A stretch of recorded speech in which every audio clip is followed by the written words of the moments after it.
اللهم صل على سيدنا محمد وعلى ال سيدنا محمد. اللهم صل على سيدنا محمد وعلى ال سيدنا محمد. السلام عليكم ورحمة الله وبركاته. الحمد لله رب العالمين. أحمده وأستعينه. أصلي وأسلم على سيد الأنام رسول الله صلى الله عليه وسلم. علمنا بالحمد إلى الله. Tetap kita meneruskan pujian kita kepada Allah Subhanahu wa taala dan jangan pernah berhenti atau berpikir untuk berhenti atau terhenti karena hal yang juga datang dari Allah Subhanahu wa taala. Biasanya manusia seperti yang disampaikan Allah Subhanahu wa taala dalam surah Al-Fajr, hal ataka hadithul ghashiyah, itu surah Al-Ghashiyah. Allahumma salli ala sayyidina Muhammad wa ala ali sayyidina Muhammad. Fa ammal insanu idza mabtalahu rabbuhu fa akramahu wa na'amahu fa yaqulu rabbi akraman. Allah Subhanahu wa taala menyebutkan bahwa manusia apabila Allah berikan kebaikan serta kelapangan rezeki, maka dia segera buru-buru berkata, Allah itu hebat, Allah itu maha baik. Wa amma idza mabtalahu rabbuhu faqadara alaihi rizqah. Dan apabila Allah mencobanya dengan keterbatasan rezeki. Ini dia. Faqadara alaihi rizqah. Allah cukupkan rezekinya yang hanya cukup untuk dirinya. Fayaqulu rabbi ahanan. Maka dia buru-buru berkata, Allah sudah menghinakan diriku. Jadi dua kondisi ini dia. Yang pertama, kondisi dia sadar menerima nikmat dari Allah Subhanahu wa taala, tapi terperdaya oleh nikmat itu sendiri. Sedangkan yang dibutuhkan adalah keterikatan antara pemberi nikmat dengan yang diberi. Jadi yang ada pada kita saat ini adalah kita menyadarinya sedang diberi. Makanya kita harus memuji Allah. Dan ketika nikmat yang diberi tadi diambil, jangankan nikmat, hidup kita saja bisa Allah ambil. Nah, ini dia kondisi utamanya. Jadi jangan pernah kita berhenti memuji Allah Subhanahu wa taala hanya karena nikmat. Atau ujuk-ujuk hanya karena uang. Atau ujuk-ujuk hanya karena kesehatan. Atau ujuk-ujuk karena tersakitin. Tidak. Saat kita disakiti, pujilah Allah. Saat kita bahagia, dibahagiakan, pujilah Allah. Saat mendapat nikmat, pujilah Allah. Saat nikmat tadi berbatas untuk diri kita saja, maka pujilah Allah Subhanahu wa taala. Inilah kondisi daripada memuji Allah Subhanahu wa taala. Bagaimana memuji Allah Subhanahu wa taala? Alhamdulillahirabbil alamin. Baik di lisan ataupun di hati. Karena yang di hati ini lebih dibutuhkan daripada yang di lisan. Seperti dalam pembahasan kita yang lama-lama, Rasulullah SAW pernah ditanya, "Ya Rasulullah, apakah orang mukmin itu berzina?" "Iya," kata Rasulullah sallallahu alaihi wasallam. "Ya Rasulullah, apakah orang mukmin itu mencuri?" "Iya," kata Rasulullah sallallahu alaihi wasallam. "Ya Rasulullah, apakah orang mukmin itu berdusta?" "Tidak." Karena kalau dia berdusta, maka dia bertanggung jawab atas syahadatnya. Begitupun dengan ucapan syukur kita. Mari kita selaraskan apa yang tersampaikan di lidah kita secara alhamdulillah, itu pula yang ada di hati kita. Karena kata alhamdulillahirabbil alamin, kita tidak saja sedang memberikan rasa terima kasih kepada Allah Subhanahu wa taala, tapi juga kita sedang meninggikan status kita. Status hamba, ada yang tidak bersyukur, ada yang bersyukur. Maka ketika kita mensyukuri nikmat Allah Subhanahu wa taala, sungguh kita sedang menaikkan status kita.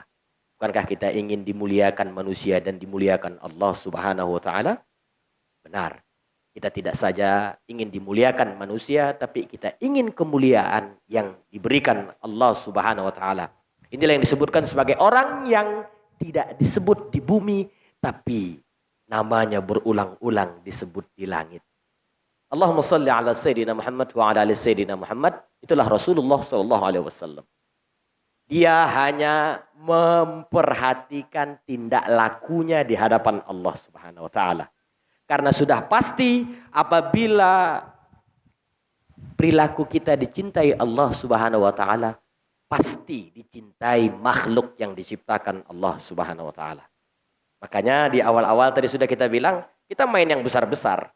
Kita hanya main yang besar-besar saja. Kita hanya memikirkan bagaimana Allah menilai kita. Kita tidak pernah memikirkan bagaimana manusia menilai kita. Karena sudah pasti dari rukun Islam yang Allah berikan tadi, 5 perkara, syahadat, sholat, zakat, puasa, haji, sudah pasti. Kalau kita komplit, kalau kita komitmen, kalau kita rajin, dan ini bukti istiqomah. Seperti dalam pembahasan yang kemarin. Ingin istiqomah, lakukan 5 perkara tadi. Tidak tercela sedikit pun. Tidak kurang sedikit pun. Syahadatnya pasti. Karena dia tidak berdusta. Sholatnya oke. Zakatnya mantap. Puasanya insya Allah. Semoga Allah panjangkan umur kita. Sampai ke bulan Ramadan yang sudah hampir hitungan hari. Haji. Mudah-mudahan Allah langkahkan kita. Kalau 5 ini sudah komplit. Manusia pasti akan mencintai kita. Pasti. Bagaimana tidak? Kalau sudah berzakat pasti sedekah. Kalau sudah sedekah pasti berinfak. Kalau sudah haji, bagaimana? Haji ini penyelenggaraan massal. Dia sudah menyusun niat yang baik. Dia sudah mempersiapkan hartanya yang sedikit ditumpuk agar bisa berangkat. Bukankah kita mencintai orang yang senang atau rajin sholat? Suka enggak kita? Pasti kita suka. Maka mari kita tradisikan apa-apa saja yang disukai Allah Subhanahu wa taala yang tertumpu di dalam rukun Islam. Enggak ribet-ribet Islam ini. Islam tidak ribet. Kita yang sering meribetkan diri kita dengan handai taulan yang bisa kita ceraikan tadi. Siapa itu? Syaitan ar-rajim. Karena dia sudah standby. Dia bisa menjelma jadi apa saja. Tapi dia tidak bisa menjelma menjadi Allah dan Rasul. Bahkan Rasulullah SAW menyebutkan tidak ada syaitan manapun yang bisa menjelma jadi diriku di dalam mimpi kalian. Kita sudah sepakat. Arah syaitan datang dari kiri, kanan, muka, dan belakang. Tapi syaitan tidak bisa masuk dari arah bawah dan dari arah atas. Maka ketika kita bersujud, sujudlah dengan ikhlas. Karena syaitan tidak akan bisa masuk. Tapi saat kita berdiri saat sholat, dia bisa datang dari depan. Dia bisa datang dari belakang. Dia bisa datang dari kanan. Dia bisa datang dari kiri. Tapi syaitan tidak bisa datang saat kita bersujud.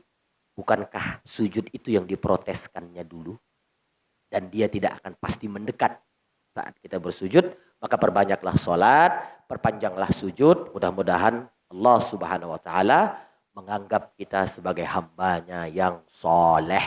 Karena beda anggapan Allah dengan anggapan manusia. Beda. Kalau sudah Allah yang menganggap, maka Allah sudah mengakui. Tapi kalau manusia yang menyebut, bisa jadi masih bercampur dengan udang atau di balik peyek, atau batu di balik udang, atau udang di balik batu. Wallahu a'lam bishawab. Baik. InsyaAllah malam ini saya sudah didampingi oleh Ustaz Abdullah Syahkana yang insya Allah akan membacakan sari tilawah atau terjemahan dari surah Fatir. Malam ini kita akan membahas surah Fatir. Surah Fatir tidak banyak ayatnya, hanya 45. Tapi surah Fatir artinya penguasa. Fatirus samawati wal ardi. Allahu akbar kabira walhamdulillahi katsira wa subhanallahi bukratan wasila. Inni wajjahtu wajhiya lilladzi fataras samawati wal ard. Itulah fatar. Fatir. Fatir itu artinya penguasa. Kalau sudah penguasa berarti sudah menjadi pemilik. As-samawat. Allah menyebutkan langit satu kali. Samaun. Was-samai wat-tariq. Langit satu. Tapi ketika Allah menyebutkan dirinya penguasa, maka dia menyebutkan as-samawat. Langit-langit. Bukankah tidak ada manusia yang pernah menembus mana ujung langit? Gak ada. Siapapun. Bahkan apapun institusinya. Sekelas internasional pun.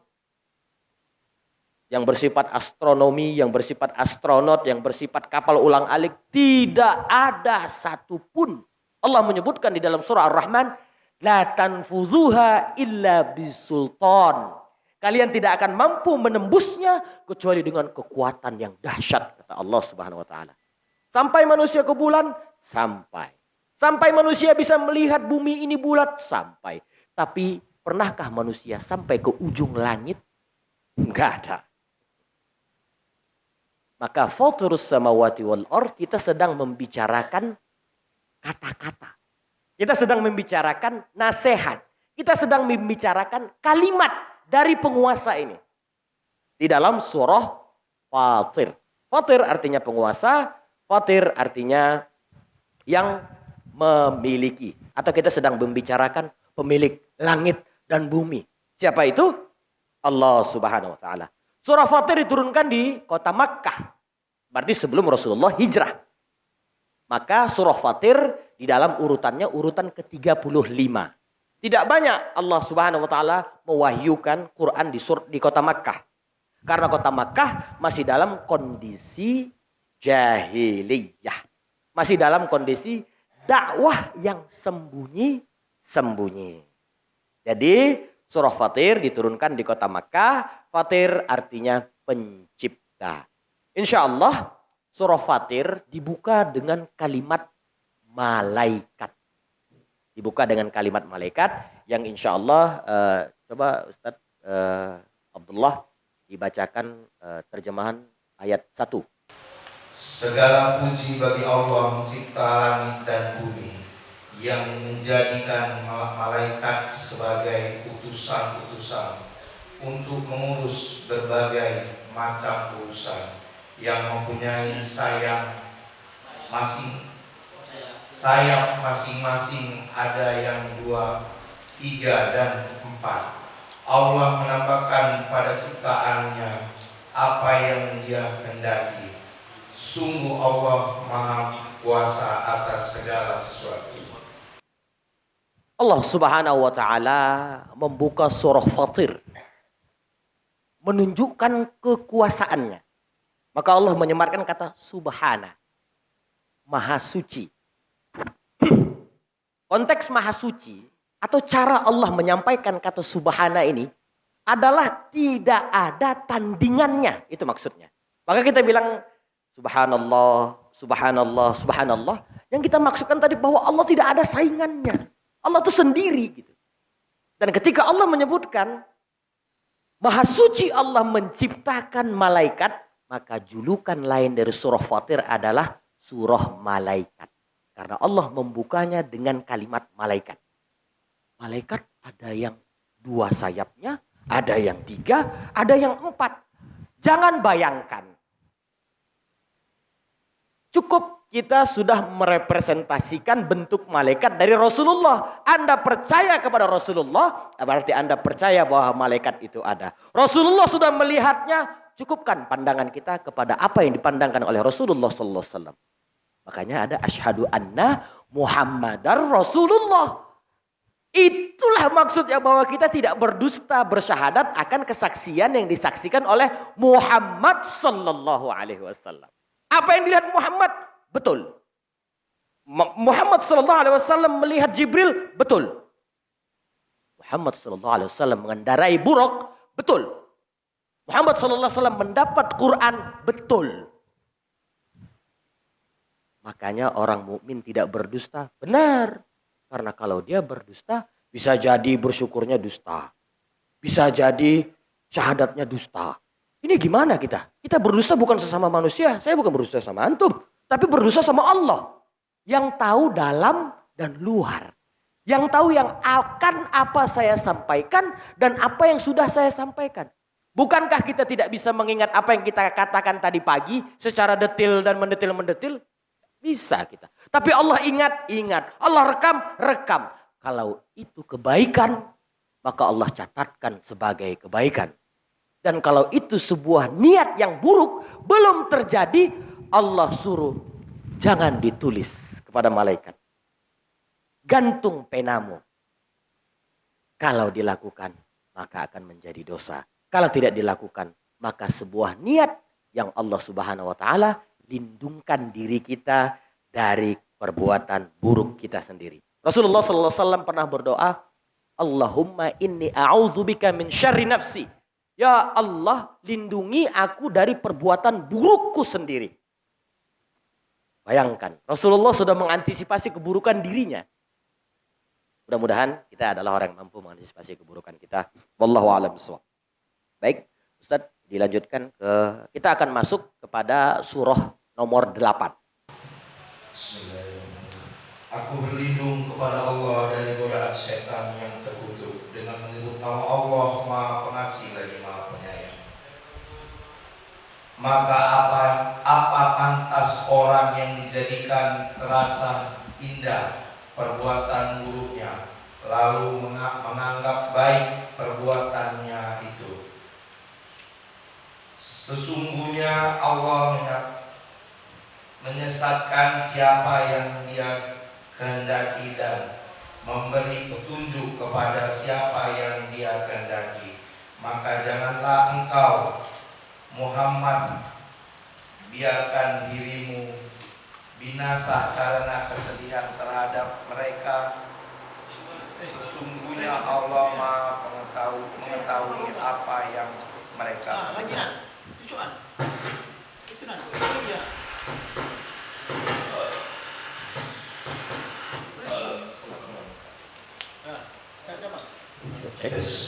Ulangi. Maka apakah pantas orang yang dijadikan terasa indah perbuatan buruknya, lalu menganggap baik perbuatannya itu? Sesungguhnya Allah menyesatkan siapa yang Dia kehendaki dan memberi petunjuk kepada siapa yang Dia kehendaki. Maka janganlah engkau Muhammad biarkan dirimu binasa karena kesedihan terhadap mereka. Sesungguhnya Allah Maha mengetahui apa yang mereka perbuat. Alhamdulillah Rabbil Alamin. Kita akan dilanjutkan ke papan tulis. Allahumma salli ala Sayyidina Muhammad wa ala ali Sayyidina Muhammad. Surah Fatir ayat 8. Allah membuka kalimat hiasan. Berarti kalau hiasan biasanya dipergunakan. Kita bicara orang ya. Hiasan yang dipergunakan orang. Lalu saya akan membagi dua. Surah Fatir ayat 8 itu berkisah tentang dua orang. Ada yang tahu? Saya kasih salak sama kurma. Yang pertama berkisah tentang siapa ini? Siapa ini? Saya kasih salak tetap. Oke. Dan siapa satu lagi? Oh, Masya Allah. Berarti udah mantap, udah sirahnya. Baik. Allahumma salli ala Sayyidina Muhammad. Coba kita bayangkan dua profil ini. Abu Jahal. Seorang rocker. Kenapa saya bilang rocker? Tiap Rasulullah berdakwah, dia menjerit-jerit depan Rasul. Katanya gitu. Biar dia nggak dengar apa yang disampaikan Rasulullah. Karena dia takut dapat hidayah. Takut dapat hidayah. Ya, Umar bin Khattab. Tokoh melankolis kota Makkah sebelum masuk Islam. Tidak ada yang lebih berwibawa di kota Makkah saat berkuda selain Umar bin Khattab. Tidak ada yang paling klinis di kota Makkah Selain Umar bin Al-Khattab, tidak ada seorang pemuda kaya, raya, banyak istri, banyak anak selain Umar bin Al-Khattab. Kalau kita bicara orang yang mantap, keren, ganteng, artis, selebritis TV, belum ada apa-apanya dengan Umar bin Al-Khattab. Belum ada apa-apanya. Pakaian yang digunakannya, selendang yang dia gunakan, busur panah yang ia selalu bawa, sarapan paginya kelinci. Kita siapa sarapan pagi kelinci? Kita cari lontong pagi-pagi. Umar bin Al-Khattab pagi-pagi berburu kelinci. Siapa sahabatnya? Hamzah bin Abdul Muttalib. Jadi Rasulullah SAW itu keturunan orang keren. Kita nggak salah pilih Rasul. Udah dari awal mereka keren. Cuman Rasulullah adalah orang keren yang sederhana. Itu dia bahasa. Lalu ini kita buatlah lambang negatif ya. Ini lambangnya negatif. Lalu yang ini kita buat lambang positif ya. Lalu siapa yang tidak pernah berpikir negatif? Selalu positif. Umar bin Khattab pernah di zaman jahiliyah, bahkan masuk Islam dalam keadaan dewasa. Rasulullah Shallallahu Alaihi Wasallam tetap akan fair terhadap yang positif dan yang pernah dengar kisah Rasulullah menyuapkan orang Yahudi di kota Madinah setiap hari. Ini yang fair. Surah Fatir ayat 8 turun berkenaan dua profil ini. Karena apa? Rasulullah Sallallahu Alaihi Wasallam berdoa, Ya Allah, teguhkan agamamu dengan Abu Jahal bin Hisham atau dengan Umar ibnul Khattab. Faktanya kita tahu. Sudah tahu kita faktanya sekarang kan. Allah mengijabah doa Nabi Muhammad SAW. Siapa yang masuk Islam? Umar ibnul Khattab. Bravo alaikum. Surah Fatir berkenaan dengan dua orang. Rasulullah SAW berdoa. Ya Allah, teguhkan agama ini. Bahkan Umar bin Khattab itu sampai hari ini menjadi cerminan. Menjadi orang keren yang terus kita contoh.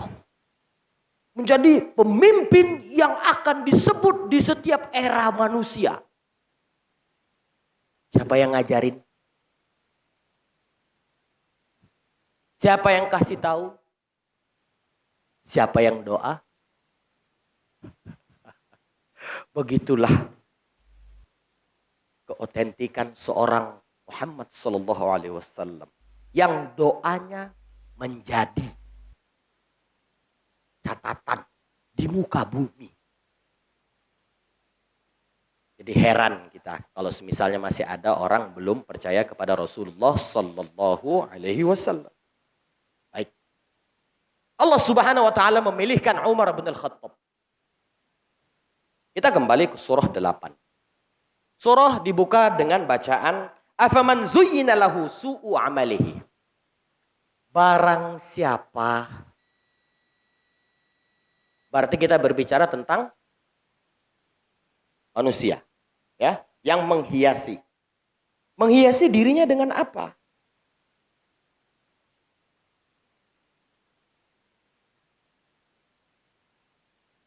Kalau kita pikir-pikir, kita bayang-bayangkan.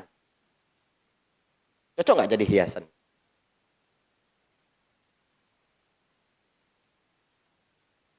Mungkin barang jelek dikit. Buruk barang itu. Nggak cocok kok pakai. Itu sudah kita sampaikan. Apalagi tindak tanduk. Apalagi kelakuan. Manusia itu dihiasi dengan kebaikan dari tindak tanduknya. Manusia bisa dinilai dengan tindak tanduk lakunya. Jadi kalau dia baik, maka baik semuanya. Jadi apabila tindakan kelakuan tadi buruk, ini yang kita bahas. Allah Subhanahu wa taala membukakannya dengan dialek kesepahaman atau cara berbicara yang mudah kita pahami. Ya. Maka kita mengambil intisari. Afaman zuyyina lahu su'u amalihi. Barang siapa yang menghiasi dirinya dengan tindak laku yang buruk. Nah, kita ambil kata keburukan. Keburukan itu ada dua. Yang pertama, keburukan. Ditambah, kita tahu.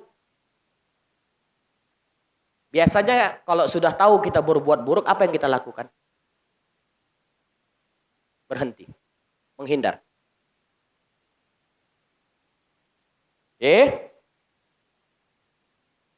Namun ada orang-orang yang Allah sebutkan ini, yang Allah sedang ulas dirinya, dia tahu itu adalah perbuatan buruk. Apa yang dia lakukan? Disangkanya itu kebaikan.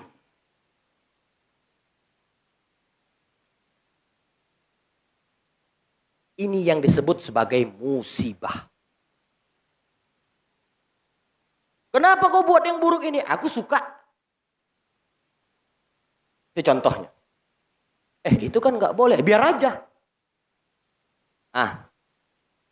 Terjadi tindak laku kriminal 2 kali di hadapan Allah Subhanahu wa taala. Kita sudah pernah bahas, kesyirikan itu bukan kriminal lagi, tapi jauh di atas tindak laku kriminal. Kriminal di hadapan Allah itu apa? Pelanggaran di hadapan Allah itu apa? Berzina, mencuri. Kan seperti itu. Berdusta akan nilai perniagaan, mengurangi timbangan, memakan harta anak yatim. Ini pun sudah di luar daripada tindak laku kriminal. Karena Rasulullah SAW membenci. Maka yang disebut sebagai keburukan adalah musibah dari sebuah dosa. Dia tahu itu Allah tidak suka. Dia sudah tahu.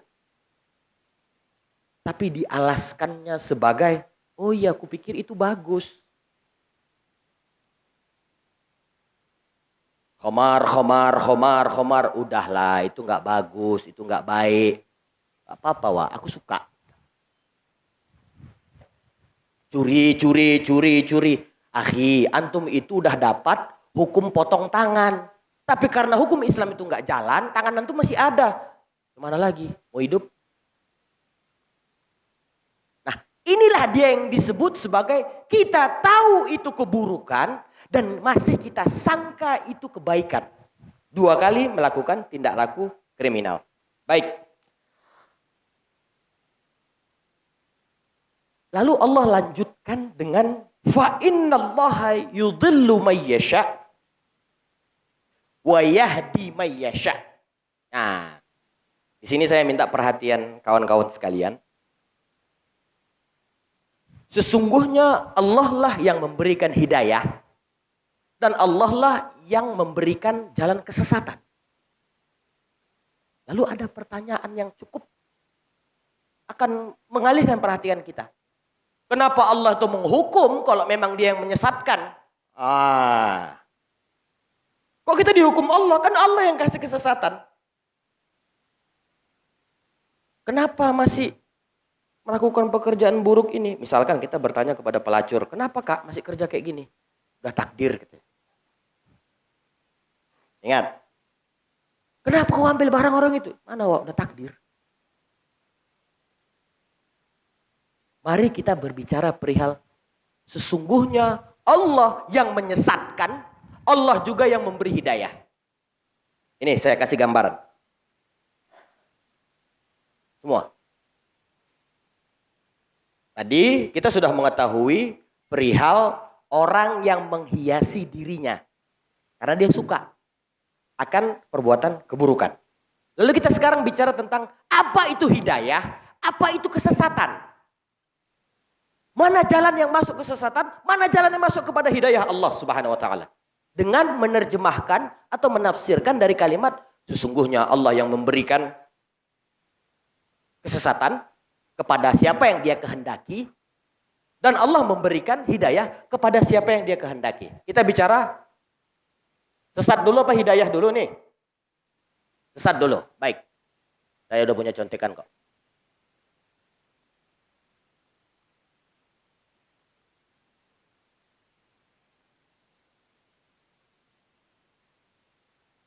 Saya akan kasih satu sebab. Dari apa yang telah kita intisarikan. Dari ayat-ayat Allah Subhanahu wa ta'ala. Sebab daripada kesesatan yang pertama adalah, ada yang tahu? Saya kasih apa sekarang? Kerupuk. Apa ini?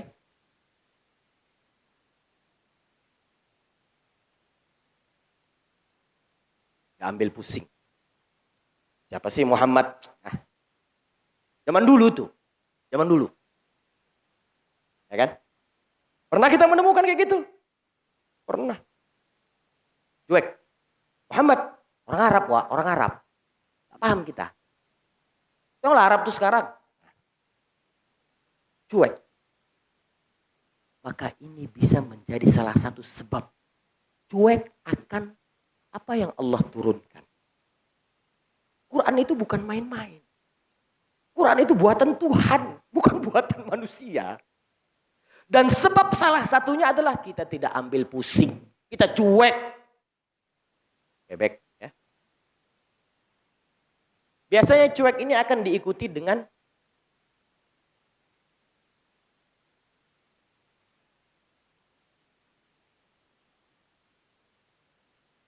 gak dengar lagi dah. Apa dilakukan Abu Jahal ketika Rasulullah SAW menyampaikan kebaikan? Menjerit-jerit di depan Rasulullah. Biar dia gak dengar. Karena kalau dia dengar takut dapat.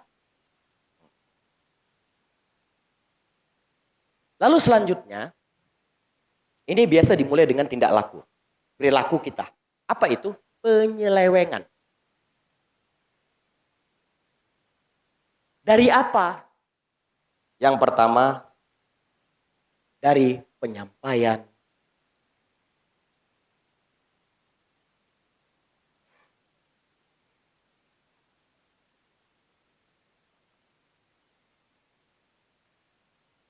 Inilah salah satu daripada penyebab daripada kita akan tanpa kita sadari berada di dalam kesesatan.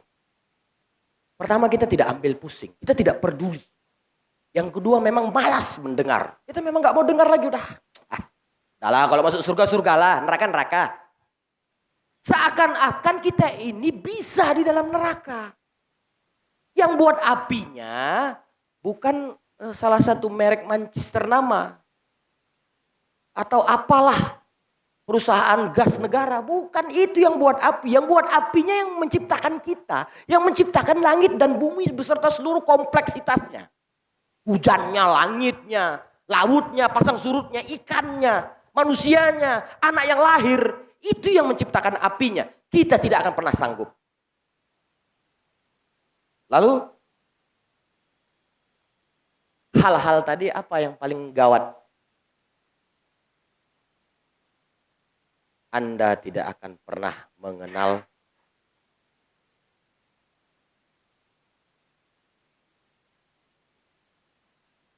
apa tauhid itu?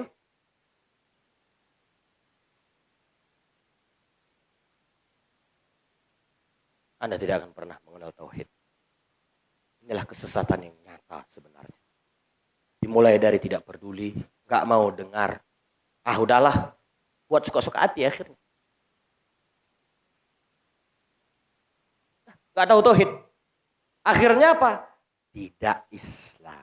Tidak beragama Islam. Tidak tahu la ilaha illallah. Akhirnya Allah sebutkan mereka ini sebagai siapa? Orang yang sakit. Maka 5 perkara ini menjadi penyebab orang dalam kesesatan yang nyata. Kenapa orang yang sakit? Fi qulubihim maradun. Di dalam kalbunya ada penyakit, kata Allah Subhanahu wa taala. Sakit apa? Sakit cuek, sakit gak mau dengar, gak peduli. Udah, sakit jiwa. Dalam hatinya itu ada penyakit. Apa yang Allah buat? Fazadahumullahu maradha. Allah tambahkan sakitnya. Atau kalbunya Allah yang ciptakan, ya sesuka hati Allah. Ya hitungannya kayak mixer itu, ya Allah yang nyetel, setel Allah lagi. Nah, biar jadi pelajaran kok di muka bumi. Jadilah Fir'aun. Jadi pelajaran di muka bumi. Siapa yang membedah? Profesor Dr. Maurice Bucaille masuk Islam. Cuman gara-gara membawa mayat Fir'aun. Habis itu tengok hadis. Habis itu tengok sirah. Habis itu tengok Quran. Oh cocok, udah masuk Islam. Dokter bedah ternama di Perancis. Masuk Islam. Jadi pelajaran. Karena apa? Karena kesesatan. Mungkin gak Fir'aun masuk surga? Mungkin gak Fir'aun masuk surga? Enggak, jangan ragu lah. Gak mungkin Fir'aun itu masuk surga. Lalu Allah Subhanahu wa taala tambahkan penyakitnya. Apa yang didapat orang-orang yang sakit hatinya tadi? Yang pertama, mereka ini adalah penolak. Fi qulubihim maradun. Fazadahumullahu marada. Walahum azabun alimum bima kanu yakdzibun. Karena berdusta. Siapa yang didustain? Allah Subhanahu wa taala. Berarti dusta dia apa? Ditolaknya. Ditolaknya hidayah tadi. Sudah datang ayahnya menasehati, sudah datang ibunya menasehati, datang sahabat menasehati, Quran menasehati, Rasul menasehati. Ini manusia apa ini? Kok nggak bisa dinasehatin? Betul? Manusia apa ini? Ayahnya udah nasehatin, mamanya nasehatin, abangnya udah nasehatin, saudaranya nasehatin, tetangganya nasehatin, kawannya nasehatin. Enggak juga. Ini manusia apa ini? Inilah yang kita sebut sebagai membatu hatinya. Orang sakit kan? Jelas kan? Batu hati kawan tuh memang. Batu. Nah. Lalu apa yang akan Allah berikan? Tersiksa. Dia tersiksa. Baik di dunia. Karena akan dijauhi orang. Saat jadi pemimpin. Orang rela. Gak apa-apa. Atau aku mati atas nama Allah kok. Lalu apa? Tadi fazadahumullahu marada, bertambah sesat. Lalu apa? Allah Subhanahu wa taala akan mengganjar karena perbuatannya sendiri. Perbuatannya sendiri. Ini yang dia mau. Dia yang mau sesat. Karena apa? Ini tadi. Surah Fatir ayat 8. Jadi kesesatan itu bukan Allah. Tapi biar makin asik sesatnya. Nah, kan gitu. Bukankah kita saat melakukan yang enak-enak kita pengen tambah enak? Kan seperti itu. Biar makin tinggi gitu kan. Nah, kan seperti itu. Dan Allah kasih juga. Kasih. Bagi yang minum khamar, sabar, jangan minum khamar di muka bumi. Aku siapkan sungai, kata Allah Subhanahu wa taala. 4 sungai. 1 sungai dari air yang sangat jernih sekali, tidak ada bandingannya di muka bumi. 2 sungai dari khamar, sungai bahkan anhar. Biar apa? Biar kalian nggak minum lagi. Aku siapkan di sana. Karena minum aku larang. Biar apa? Kan enak, nggak apa-apa. Aku mau tengok kalian patuh apa enggak. Kata Allah Subhanahu wa taala. Hanya ingin melihat itunya. Kiblat aja diganti Allah Subhanahu wa taala, kan barusan ini ya. 15 nisfu Sya'ban, pergantian kiblat Rasulullah sallallahu alaihi wasallam di tahun ketiga Hijriah. Agar apa? Biar Rasulullah tuh tahu siapa yang beriman betul-betul sama beriman ece-ece. Nah, kita udah enggak ada geser-geser kiblat lagi. Cuman masalah khamar, cuman masalah miras. Allah mau tengok, patuh enggak? Karena apa? Ganjarannya sungai loh. Nggak pakai gelas lagi, pakai ember minumnya. Sungai? Sungai lawannya mana bisa gelas sedikit kali. Gayung. Nah, kan seperti itu. Lalu sungai dari madu. Lalu sungai dari susu. Susu barang mahal loh. Tapi Allah siapkan untuk kita nggak beli lagi. Sungai. Sungai. Anharum min labanil lam yataghayyar ta'muha. Sungai-sungai dari susu yang tidak pernah berubah rasanya. Ini Allah yang siapkan. Baik. Kita sekarang bicara tentang hidayah. Apa sih hidayah itu? Kesesatan kita sudah tahu tadi. Lalu apa hidayah?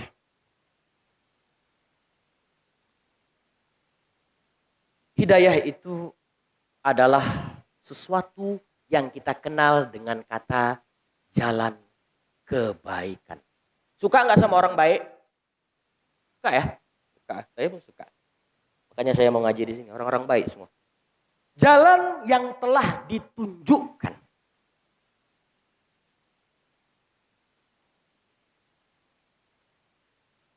Yang ditunjukkannya ada kasus. Saya ceritakan. Ditunjukkan siapa ini? Coba sebutkan. Melalui medianya?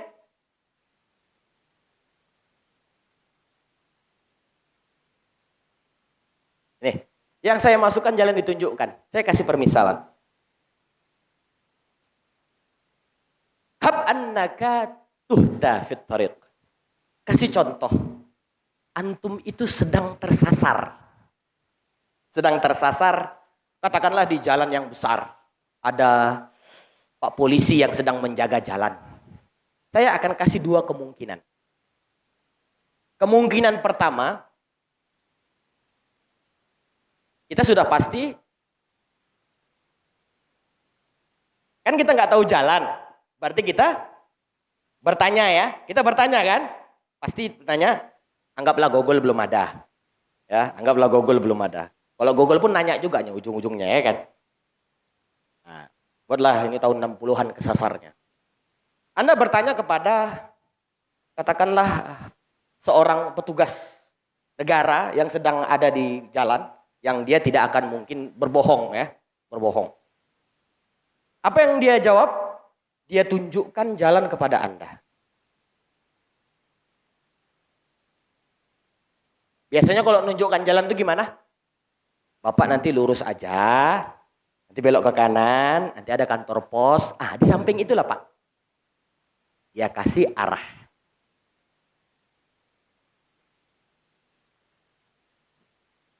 Inilah orang-orang yang berusaha untuk mencari hidayah. Dia terus menggali dirinya. Dia terus menganggap dirinya sedang dalam kesesatan. Dia terus cari, dia terus gali. Siapa yang bisa ditanya? Quran, Allah, Rasul, semuanya standby. Tapi ketika Anda bertanya kepada Quran, berarti Anda bertanya kepada Rasul. Kalau sudah bertanya kepada Rasul, berarti bertanya kepada Allah. Apa yang terjadi? Pertama, sama seperti di atas ya. Diapain? Diapain kita? Tunjukkan jalannya kan. Nanti Bapak terus ke sana, nanti sampingnya kantor pos. Di sampingnya lah. Plus.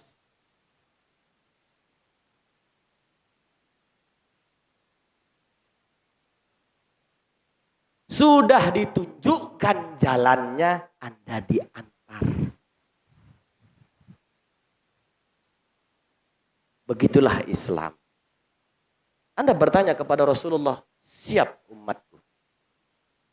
At your service. Apa yang bisa saya bantu? Aku ingin sholat malam ya Rasulullah. Ada, aku buat 8 rakaat. Gak mampu aku ya Rasulullah. Ya semampumu.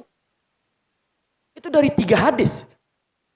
Kita buat jadi seperti pembicaraan kita kepada Rasulullah SAW. Lalu apa yang Allah bilang lagi? Oh buat tahajud. Kasih kau tempat mantap di muka bumi.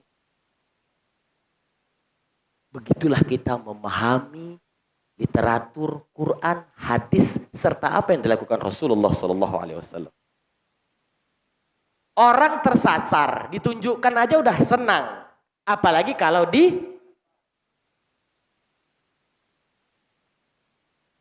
cocok. Lalu hidayah itu tidak pilih-pilih kasih. Dia pasti sudah untuk seluruh. Quran itu nggak diturunkan untuk orang Arab aja, enggak. Lah toh kita bisa kok ulas di sini. Bisa kita ulas di sini.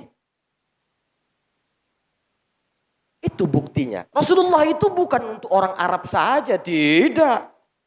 Malah kita berbangga, Rasulullah itu dari belahan bumi Asia.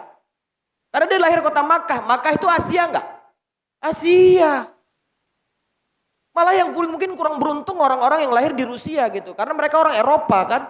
Kita orang Asia masih satu ras dengan Rasulullah SAW. Beruntung Anda. Kan seperti itu. Kurang apa lagi sih orang Indonesia ini? Karena dia satu ras dengan Rasulnya. Dan kebetulan Rasulullah SAW adalah orang yang menunjukkan dan mau mengantar.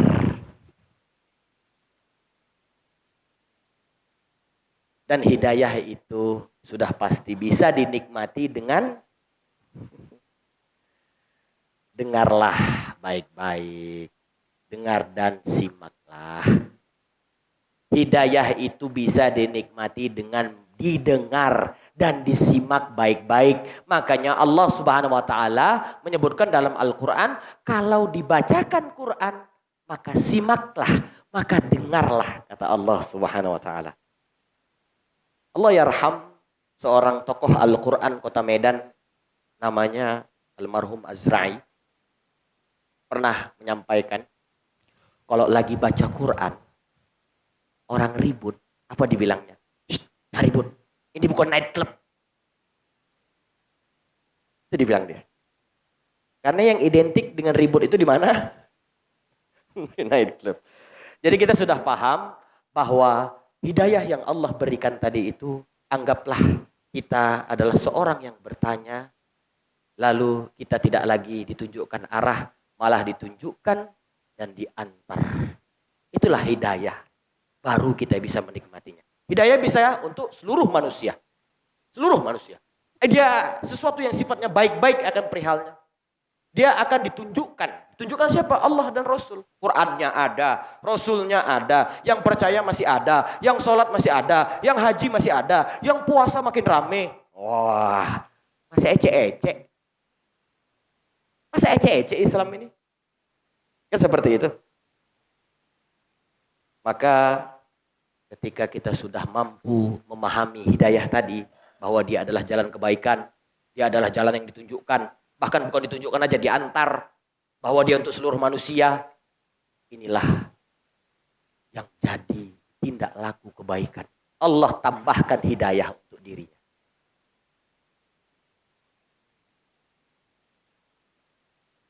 Tambah. Karena hidayah yang pertama udah ada, jadi bintang 5 tetap. Inilah yang disampaikan Allah Subhanahu wa taala di dalam surah Fatir ayat 8. Perihalnya udah jelas. Perihal Abu Jahal dan Umar bin Al-Khattab. Karena apa? Umar bin Al-Khattab menghiasi dirinya dengan hidayah. Sedangkan Abu Jahal menghiasi dirinya dengan kesesatan. Abu Jahal adalah sahabat Abu Lahab yang pernah beruntung namun tidak beruntung lagi. Beruntungnya kapan? Saat dia berbesan dengan Rasulullah SAW. Lalu Rasulullah itu mengaku sebagai Rasul dan menyebutkan asyhadu an la ilaha illallah wa asyhadu anna Muhammad Rasulullah. Udah nggak jadi besan lagi kita Muhammad. Ceraikan anakku, Utaib dan Utaibah. Betapa tidak beruntungnya. Abu Jahal hidup bersama Rasulullah, tapi dia tidak mampu menikmati.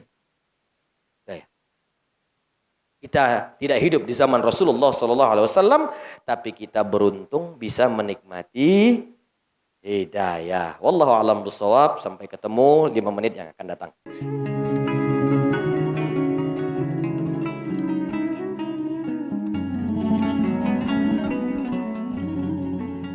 Allahumma salli ala Sayyidina Muhammad wa ala ali Sayyidina Muhammad. Allahumma salli ala Sayyidina Muhammad wa ala ali Sayyidina Muhammad. Terima kasih Ustaz Indra telah menggambar pohon yang cantik. Buahnya lengkap. Kita pertebal dulu batangnya ya. Akarnya. Baik. Ustaz Abdullah silahkan baca surah Ibrahim ayat 24. Bismillahirrahmanirrahim. Aku berlindung kepada Allah dari godaan setan yang terkutuk dengan menyebut nama Allah Maha Pengasih lagi Maha Penyayang. Tidakkah kamu memperhatikan bagaimana Allah telah membuat perumpamaan kalimat yang baik, seperti pohon yang baik, akarnya kuat dan cabangnya menjulang ke langit. Selanjutnya baca lagi ayat 25.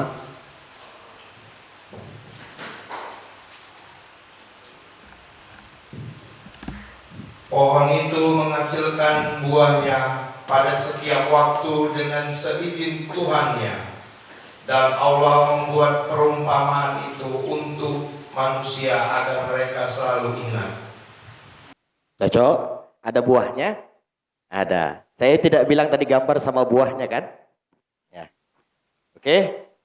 Ayat 26. Dan perumpamaan kalimat buruk seperti pohon yang buruk yang telah tercabut akar-akarnya dari permukaan bumi, tidak dapat tetap tegak sedikit pun. Allah Subhanahu wa taala memberikan contoh. Contoh apa? Pohon. Karena apa? Pohon itu nampak. Jadi Allah buat contoh itu yang tampak. Yang pertama itu terlihat. Jadi Allah tidak merepotkan kita. Allah kasih contoh apa? Kata-katamu yang baik itu laksana pohon yang kokoh. Katakan pohon beringin. Pohon beringin. Kata-katamu yang baik. Namun yang baik di mata Allah itu apa kata-kata itu? Jadi batangnya ini seakan-akan tertulis La ilaha illallah. Buahnya bermanfaat. Lalu pohon yang besar, saat kita mau buat kusen, ya kan? Kita kan pasti cari kayu yang kuat. Dan kita akan melakukan apa? Telaah. Coba telaah. Apa yang Allah turunkan dari la ilaha illallah ini? Sejauh mana kita sudah mempelajarinya? Kita bilang rumah kita rumah tauhid. Tauhid kita bagaimana? Sudah full nggak kita ini? Ada nggak yang lain selain Allah Subhanahu wa taala? Kan seperti itu. Lalu kondisi dari nomor tiganya adalah kenapa Allah kasih pohon adalah mudah dipraktekkan. Anda bisa ambil buahnya, Anda bisa pangkas sedikit. Mudah. Allah kasih contoh yang mudah. Bahkan orang yang buta huruf pun tahu itu pohon. Begitulah iman tadi. Begitulah la ilaha illallah tadi. Tidak membutuhkan kecerdasan Anda. Hanya membutuhkan taat. Oh udah tahu sholat? Oh udah. Oh udah tahu puasa? Ikut. Tidak akan masuk surga yang tidak pandai membaca. Nggak ada. Tapi membaca itu adalah perintah. Pelajari. Karena ada disiplin manusia di dalamnya. Alam tara kaifa daraballahu. Tidakkah kau mengetahui? Tidakkah kau melihat kata-kata yang baik? La ilaha illallah. Itu laksana pohon. Yang tinggi. Yang baik. Karena apa Allah buat pohon? Pohon itu kan ada baunya. Dia kan bisa ada semerbak baunya. Oh ini bau jati. Lalu pohon itu kan gampang kita mengetahui. Dia akan memperindah pemandangan. Bukan begitu? Gimana kalau gunung gak ada pohonnya? Jelek kali gunung tandus. Botak gunung itu. Seperti itu Allah kasih contoh. Dan saat kita melihat pohon di atas gunung yang indah pergi ke Brastagi. Subhanallah. Kayak ginilah imanku. Kokoh dia. Watol'auha fis sama. Dan pucuknya menembus langit. Orang baik itu, yang baik kali. Beriman baik, rajin sholat, sayang Allah, sayang Rasul, sayang sahabat, sayang saudara. Disebut saat matinya. Dan disebut di langit. Semua orang suka. Begitulah permisalan sesuatu yang baik-baik. Lalu apa pohon tadi? Kenapa? Ada buahnya bisa dipanen. Andaikan keimanan kita itu laksana sebuah pohon.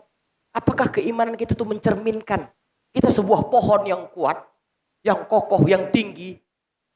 Jadi jangan lagi lihat pohon, ada hantunya ini. Gak lagi kayak gitu. Kita memandang keimanan kita. Karena Allah tuangkan di dalam surah Ibrahim ayat 24, 25, pohon yang baik. Lalu pohon yang buruk itu gimana? Pohon yang buruk itu seperti pohon yang lapuk. Keimanan yang tidak kuat. Akarnya tidak menuju ke bumi. Digoyang sedikit tumbang deh. Apakah akan kita jadikan keimanan kita laksana pohon yang lapuk karena kita kekurangan perbuatan yang baik? Allah mengandaikan pohon tadi menjadi keimanan orang mukmin yang sayang sekali pohonnya udah menutupi papan tulis. Bang, minta izin pangkas sedikit ya. Dari panen sebagian. Baik. Maka pohon yang baik itu laksana iman seorang mukmin. Lalu pohon yang baik itu menunjukkan akar keimanannya. Lalu pohon yang baik tadi itu punya akar yang cabang yang menjulang. Kenapa cabangnya menjulang? Pernah nggak kita ketahui pohon itu mengambil nutrisi dari bumi itu hanya 5%, Ustadz. Sisanya diambil dari cabang. Jadi kalau udara di sekitar pohon itu baik, maka pohon itu akan menjulang tinggi. Jadi kalau orang mukmin itu ingin cabangnya tadi banyak, hiduplah di tengah komunitas yang baik-baik pula. Iya, dari rumah kita sudah diajarin. Cuman kita datang ke daerah yang berpolusi, tumbuh di daerah polusi yang penuh dengan kemungkaran, berat sepertinya kita akan tumbuh menjulang menjadi sebuah pohon yang baik, menjadi mukmin yang baik. Kita harus hidup, kita harus ciptakan. Yang ada di sini ini sudah baik, teruslah Anda datang di sini. Teruslah bersahabat dengan orang-orang yang ada di sini. Ini akan menimbulkan kita menciptakan habitat yang baik. Ingin seperti pohon yang baik, tanamlah ia di daerah yang tidak terpolusi. Ingin menjadi kepribadian baik, tumbuhlah Anda di tengah-tengah orang-orang mukmin yang hanya memperjuangkan Allah dan Rasul. Karena sudah pasti dunianya juga akan diperjuangkan. Tapi kalau Anda tumbuh di tengah orang-orang yang sibuk memperjuangkan dunia, seperti apa yang disampaikan oleh Ali bin Abi Thalib, saya akan sebutkan dalam sebuah syairnya. An-nafsu tabki 'ala dunya. Sungguh jiwa itu bisa menangisi dunia. Padahal jiwa tadi sudah tahu selamat dari dunia ini dengan meninggalkannya. Baik meninggal dunia atau memang meninggalkan pekerjaan yang tidak baik. La daralil mar'i ba'dal mauti yaskunuha. Gak ada rumah yang akan kita tempatin setelah kita mati. Kecuali segala perbuatan yang kita buat sebelum kita mati. Bukankah kita akan diselamatkan oleh amal kita sendiri? Fa in banaha bi khairin taba maskanuha. Kalau seseorang tadi saat hidup dia membangun bangunan yang baik-baik, maka dia akan tinggal di tempatnya yang baik tadi selepas dia wafat. Wa in banaha bi syarrin khaba banaha. Dan kalau semisalnya dibangun dengan keburukan, dengan kejahatan di hadapan Allah dan Rasul, maka sungguh dia akan tinggal di rumah yang pohon yang lapuk tadi. Ainal muluku allati kanat musaltanah. Mana raja-raja yang berkuasa dulu? Hatta saqaha bi ka'sil mauti saqiha. Sampai dia menenggak cawan daripada ajal. Pohon. Mantap kali memang pohon Bang Indra. Sampai nggak nampak bentuk pohonnya.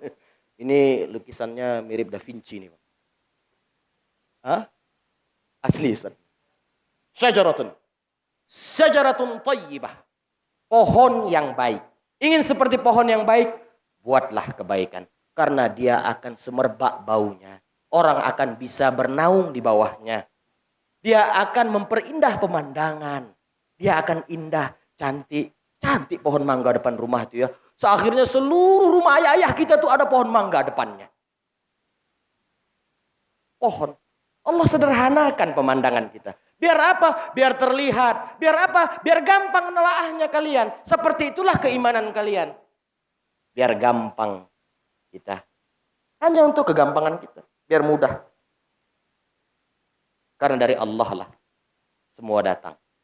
Dan inilah representasi orang-orang yang mendapat hidayah dari ayat 8 yang kita bahas tadi.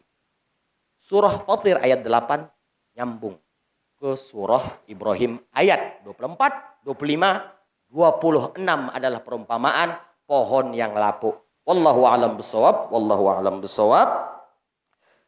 Insyaallah kita akan bahas lagi di surah Fatir ayat 10.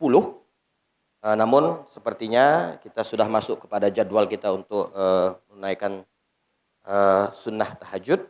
Jadi insyaallah akan kita lanjutkan di sela-sela pembahasan yang akan datang. Wallahu a'lam bishawab. Mudah-mudahan Allah Subhanahu wa taala melindungi kita dan Allah memuliakan Ustadz Abdullah Syahkana karena telah menjadi sari tilawah malam ini. Wallahu a'lam bishawab. Sungguh Al-Qur'annya datang dari Allah Subhanahu wa taala, hadisnya datang dari Rasulullah sallallahu alaihi wasallam. Ilmu yang saya paparkan adalah milik para ulama. Sungguh saya hanya ingin menjadi anak buah dari para ulama. Wallahu a'lam bishawab. Apabila ada kata yang salah, mudah-mudahan antum sekalian memaafkannya, dan apabila kebenaran sungguh itu datang dari Allah Subhanahu wa taala. Wallahu a'lam bishawab. Wallahu muwaffiqun bi aqwamit thoriq. Wassalamualaikum warahmatullahi wabarakatuh. Wa man 'asani fa innaka 'afuwwur rahim. Ya